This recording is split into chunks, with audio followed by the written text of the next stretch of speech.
હવે વાત વડોદરાની। પહેલા વોટ ચોરી અને હવે ગુજરાતમાં 10 લાખ જેટલા ખોટા ફોર્મ સાથ ભરીને ગુજરાતના મતદારોનો એસઆઈઆરના નામે મતનો અધિકાર છીનવવાના ષડયંત્ર વિશે પૂર્વ કેબિનેટ મંત્રી તથા ગુજરાત પ્રદેશ કોંગ્રેસ સમિતિના પૂર્વ પ્રમુખ ભરતસિંહ સોલંકી સાહેબની આગેવાની તથા વડોદરા શહેર અને જિલ્લાના કોંગ્રેસ પ્રમુખ તથા વિરોધ પક્ષના નેતાઓ ઉપસ્થિતિમાં વડોદરા સર્કિટ હાઉસ ખાતે પત્રકાર પરિષદનું આયોજન કરવામાં આવ્યું હતું।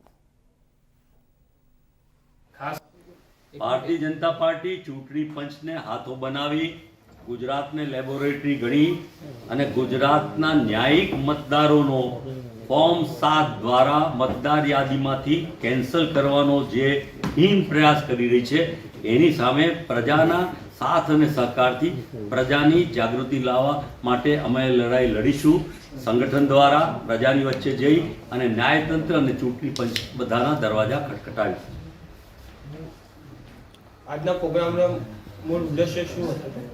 આજના પ્રોગ્રામનો મૂળ ઉદ્દેશ્ય જે પ્રકારે સરના ચૂંટણી પંચના કાર્યક્રમે લોકોના અધિકાર છીનવવા માટેનો ફોર્મ નંબર 7નો જે દુરુપયોગ કરવાની વાત છે એમાં લોક જાગૃતિ જનતાને જગાડી એમના અધિકારોને વંચિત ન રહે એ માટેની લડાઈમાં સહભાગી થવા સૌ સાથે જોડાય। સમાજ ખાસ કરીને સમાજનો મધ્યમ ઉપલો વર્ગ બુદ્ધિજીવી વર્ગ સૌ જોડાય એ માટેનો અમારો પ્રયાસ છે। ખાસ કરીને કોંગ્રેસ કઈ રીતે મતદારો પાસે જશે અને કઈ રીતે આ આખું ઉજાગર કરશે?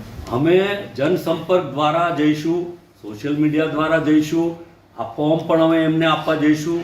અમને જ્યાં જ્યાં લાગે તમને જે કંઈ રેકોર્ડ મળતા જાય છે વિધાનસભાના અધિકાર તરીકે આરઓ પાસેથી કે આ અને અમારા બીએલએને કહીએ કે તમે બીએલઓ સાથે જાઓ અને બીએલઓ જે ફોર્મ સાથે કારણ કે ફાઇનલ એ બીએલઓ એ પરત કરશે સહી કરીને એના આધાર પર પેલો મત રદ થશે અને એના પછી જો ઉપાય તરીકે શું ઉપાય ચૂંટણી પંચ સૂચવે છે એના આધાર પર પ્રમાણે અમે અમારી લડાઈને આગળ